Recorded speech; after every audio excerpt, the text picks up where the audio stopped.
Bien, pues llegamos a la última parte de la sesión. Y vamos a comenzar con prácticamente una introducción de lo que vamos a ver al inicio del siguiente semestre. Esta última mini unidad se llama La Ilustración y el fin del Barroco. Y se platica específicamente dos cosas: los gobiernos ilustrados y sus reformas borbónicas y el neoclásico novohispano.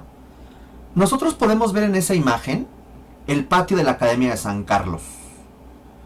Si bien este edificio no nace en el periodo virreinal, sí será la institución de la Academia de San Carlos fundamental en el virreinato.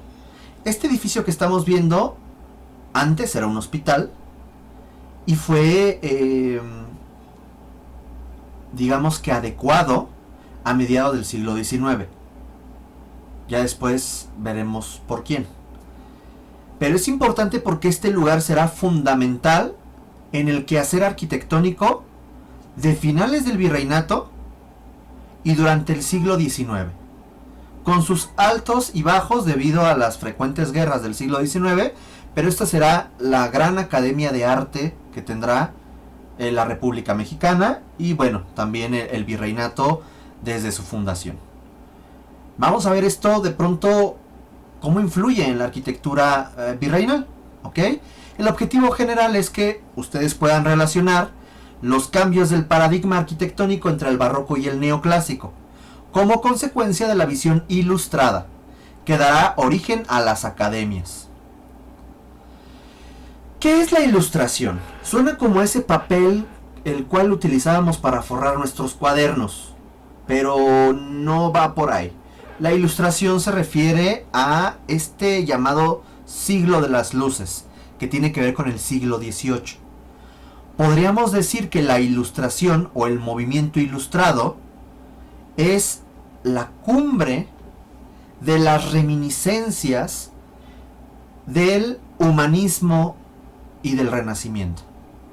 Acordémonos que vamos a acordarnos que justamente el renacimiento y el humanismo, que fue un proceso muy importante con el cual iniciamos este semestre, esta asignatura, vendría a generar cambios muy importantes en el pensamiento y darían las bases de lo que se le conoce como la revolución científica, que el siguiente semestre profundizaremos. Y justamente la ilustración pues tiene un antecedente que se remonta al humanismo y al renacimiento. Este movimiento se va a desarrollar en tres polos: Alemania, Francia y Gran Bretaña. Sí, de nuevo Francia. Francia siempre ha estado en todos los movimientos. Y lo que se buscaba es que a partir de la razón se podría combatir a la tiranía, la superstición y la ignorancia, logrando un mundo mejor. Es un movimiento eminentemente aristócrata. Si bien buscaban considerar al pueblo, buscaban elementos que iban en torno a la igualdad. Aquí podemos ver algunas características conceptuales como el desarrollo del liberalismo. O sea, ellos ya empezaron a hablar sobre la importancia del individualismo, los derechos humanos como la vida, la libertad, la propiedad privada, la igualdad, la tolerancia, el idealismo, la importancia del raciocinio, el laicismo, en donde de pronto ya el Estado fuera laico y ya no tuviera nada que ver con la Iglesia. Se acuña el llamado Estado de Derecho, surge la división del poder, ejecutivo, legislativo y judicial, surge la idea de un código civil, surge las constituciones, se desarrolla la enciclopedia como esta serie de libros que buscaban generar el compendio del conocimiento de la época, y se empieza a desarrollar la crítica, entendiendo la crítica como los juicios argumentados, los juicios. ¿Por qué decía que es eminentemente aristócrata? Porque justamente esto comenzará a moverse dentro del pensamiento aristócrata y pocas veces permeó hacia el pueblo. Sin embargo, el pueblo fue el que terminó siendo carne de cañón para generar las enormes revoluciones que nacerían de ello. ¿Qué representantes encontramos? Mientras que en el humanismo hablábamos de estos, de los mecenas, de los artistas. Aquí vamos a hablar del burgués y los filósofos, ¿ok? ¿Qué filósofos? Voltaire, Rousseau, Montesquieu, Locke, Kant, Denis Diderot, de Buffon, etc. Y se convierten en los principales referentes del pensamiento de la época, los cuales terminarán influenciando a otros movimientos. De hecho, gracias a esta idea del liberalismo, por ejemplo, en Inglaterra, que fue de los pioneros, hubo esta idea de un gobierno parlamentario, una libertad hacia la ciencia y los inventos, lo cual terminaría dando pie a la llamada Revolución Industrial, que surge en torno a 1750, misma época aproximada en donde se desarrolla este movimiento de ilustración, el cual, insisto, desarrollaremos y revisaremos el siguiente semestre. Aquí estamos viendo un mapa de Europa del siglo XVIII, en donde vemos a los reyes de las potencias europeas de ese entonces. Tenemos a Carlos III como rey de España, a Carlos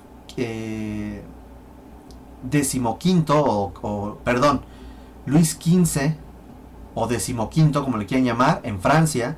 Tenemos a Federico II allá en Prusia, a José II en Austria, a Catalina la zarina, Catalina la Grande, Catalina II en Rusia. Y entonces los movimientos aristócratas, teniendo al pueblo, insisto, como un poco carne de cañón, ya después veremos por qué digo esto, comenzó a generar una tensión en cada una de estas monarquías absolutas, en donde el monarca tenía el poder absoluto de decidir lo que le viniera en gana. Y entonces surgen modelos como monarquías limitadas, monarquías parlamentarias, como es el caso de Reino Unido, que va a ser un ejemplo para Europa. Surgirán repúblicas, que ya sabemos que las repúblicas están desde el periodo del siglo XIV con el 480, y una serie de territorios, ducados, principados, etcétera, que se encuentran en Italia y la parte central de Europa. Pero los demás territorios eran monarquías absolutas. Fue tal la presión de este movimiento ilustrado que tuvieron que cambiar, buscando modernizarse, y cambiaron a convertirse en lo que se conoce como déspotas ilustrados, o sea, monarcas que ya seguían algunos de los preceptos de la ilustración, ¿ok? Pero que en la práctica seguían siendo pues aún absolutos, aunque ya estaban aceptando los cambios. ¿Cuáles son los hechos históricos que van a enmarcar este movimiento de la ilustración? El Acta de Unión, que fue este movimiento en Inglaterra en 1707, que dará pie al desarrollo del liberalismo en Inglaterra y de un gobierno parlamentario, la monarquía parlamentaria. Tenemos en 1738 y 1749 que se redescubren los sitios arqueológicos de Herculano y Pompeya. Por lo tanto, esto despierta un intenso estudio y análisis de la arquitectura clásica. ¿Ok? De ahí veremos cuál es la relación con la arquitectura. Nace la primera etapa de lo que es llamada la Revolución Industrial. ¿En dónde? En Inglaterra. Y esto va a traer consecuencias de nuevos sistemas constructivos, nuevas tecnologías constructivas, nuevos materiales y una serie de tecnología que va a transformar la comunicación, el transporte, etcétera, la guerra y evidentemente la construcción y la arquitectura. La independencia de los Estados Unidos, las famosas 13 colonias de Inglaterra en Norteamérica se independizan, y esto, bueno, pues será una alerta para muchos de los países de América que dirían, ¿por qué nosotros no? La Revolución Francesa de 1789, en donde a partir de la libertad, la igualdad y la fraternidad se busca cambiar el modelo absolutista de Francia, que se le conocía como el antiguo régimen, que tenía un esquema todavía con reminiscencias medievales, y buscaban entonces un cambio específico. Se busca un cambio en la forma de gobierno. Sería todo un caos, pero daría las bases de lo que también es el mundo occidental, entendiendo la idea de los derechos humanos, la idea de las constituciones, etcétera, y que daría pie a lo que después sería la monarquía napoleónica. Napoleón Bonaparte será una figura muy importante en la transformación de lo que es la Europa central occidental, y tendría esto una influencia también en la arquitectura que revisaríamos el siguiente semestre. Parte de estos hechos históricos es también la separación del Estado y el clero. Por lo tanto, surge una idea del antijesuismo. Estos jesuitas, que eran pues aquellos que divulgaban y defendían la fe barroca, la importancia del Papa, y que también tenían un fuerte desarrollo científico y educativo en muchos de los territorios españoles, pues de pronto surgiría la idea de expulsarlos. Se comenzaron a considerarlos un riesgo. Entonces los expulsaron de los territorios españoles. Comienzan el declive de las monarquías autoritarias y el auge de las monarquías ilustradas, ¿ok? Por lo tanto, asciende la clase burguesa. Hay una crisis económica del llamado mercantilismo, que viene desde el origen del siglo XV, y comienza a separarse la llamada economía de Estado. O sea, el Estado y la economía se separa, y comienza esta idea del llamado libre mercado. Y todo esto sería en Inglaterra.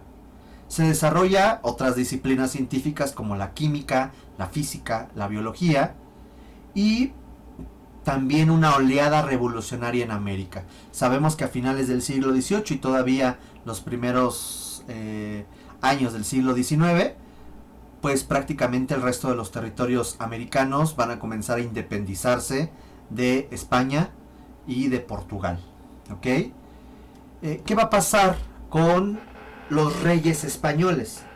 Ya habíamos platicado de pronto de que allá por 1700, Carlos II, el rey llamado el hechizado, que por una enfermedad no pudo tener hijos y que dio fin al gobierno de los Habsburgo en España, y daría pie, después de una guerra llamada la Guerra de Secesión Española, a la Casa de los Borbón, de influencia francesa, y que comenzaría un gobierno diferente.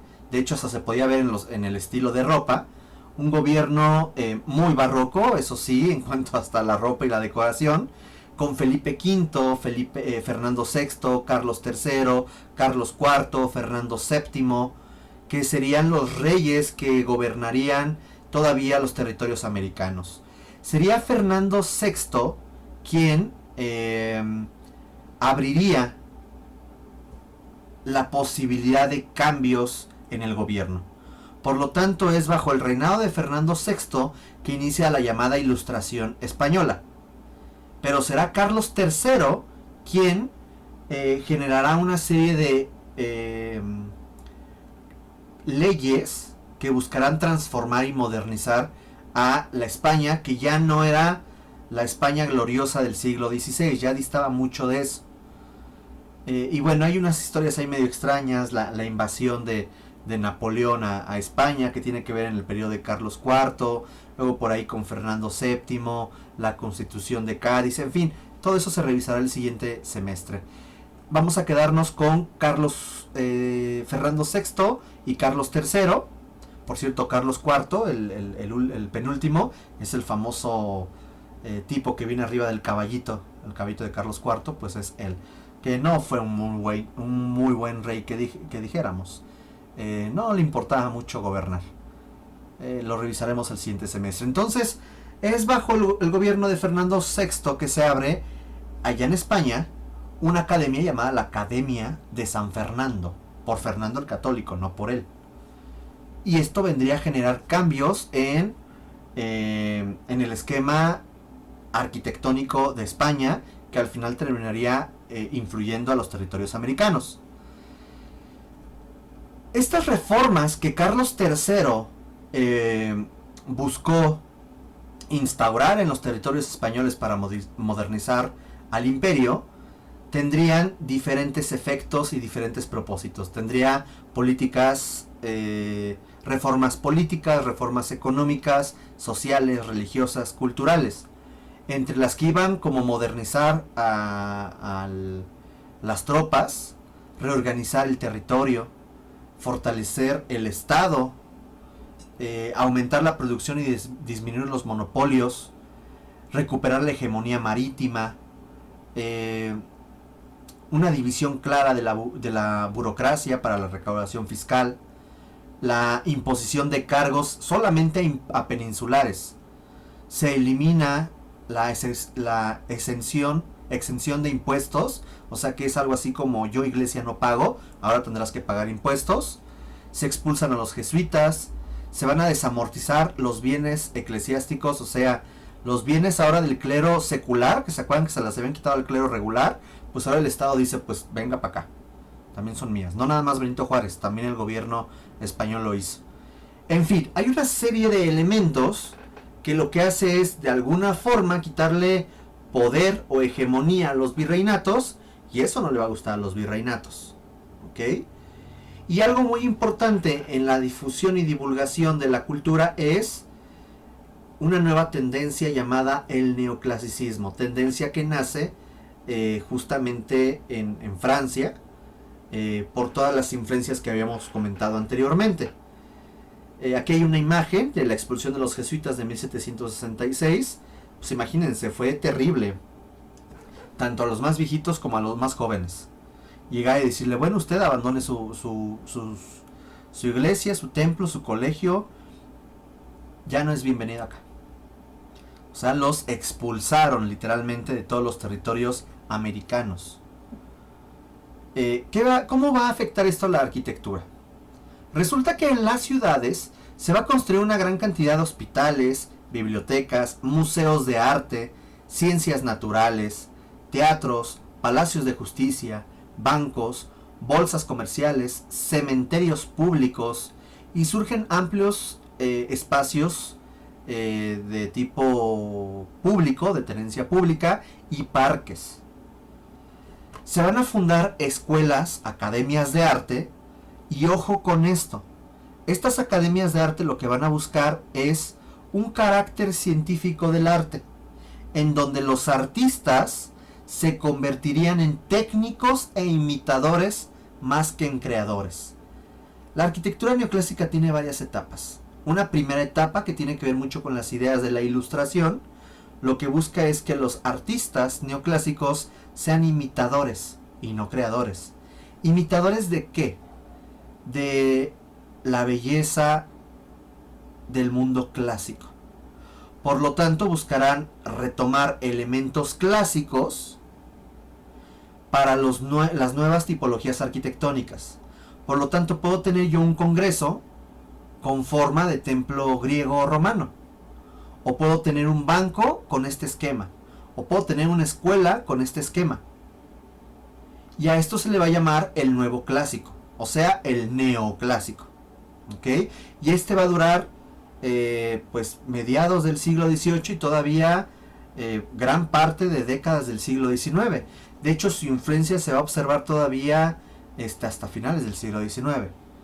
Y vamos a encontrar algunos ejemplos, como este, que es una de las obras icónicas en Francia, de Jacques-Germain Soufflot, que se llama El Panteón de París o de Santa Genoveva, que podemos ver que es una mezcolanza que de pronto nos evoca al Panteón de Agripa, ¿no? De pronto este acceso con 6 columnas, hexástilo, con un frontón que en lugar de tener a Zeus o Atenea, de pronto tiene a Cristo en el centro, con una planta de cruz latina, tiene en el crucero un tambor para generar una doble cúpula.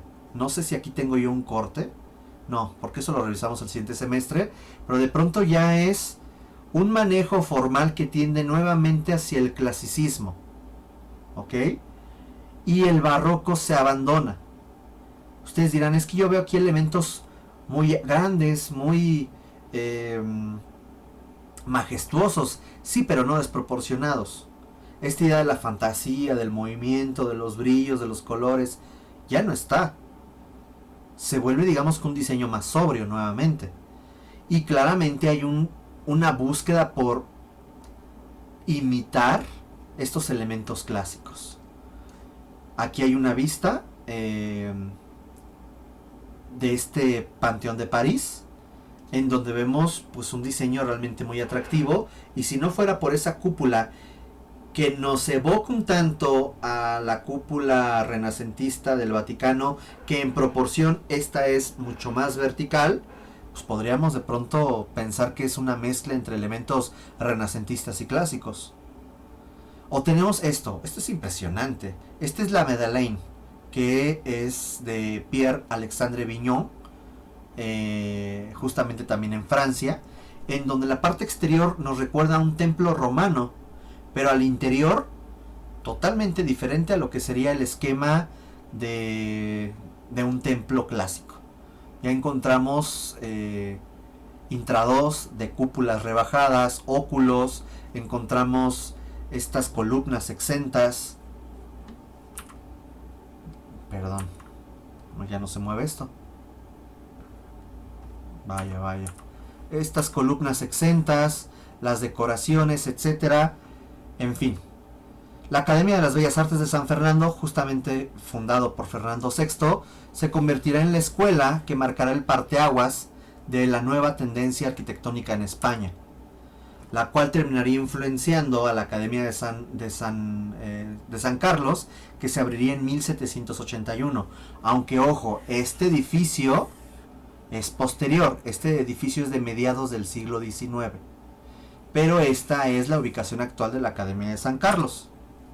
Su interior, con algunas copias de obras cumbres, ¿no? Como el Moisés, que es una obra del Renacimiento, el Discóbolo, que lo encontramos también en la Facultad de Arquitectura. Iba a decir catedral, pues sí, ¿verdad? La catedral. Encontramos a la Victoria de Samotracia, que también la vemos en la facultad, y comienzan a generar estos esquemas para que los estudiantes tuvieran las referencias de esta arquitectura clásica, de esta arquitectura, de este arte renacentista. Todo este desarrollo lo vamos a ver el siguiente semestre, ¿ok?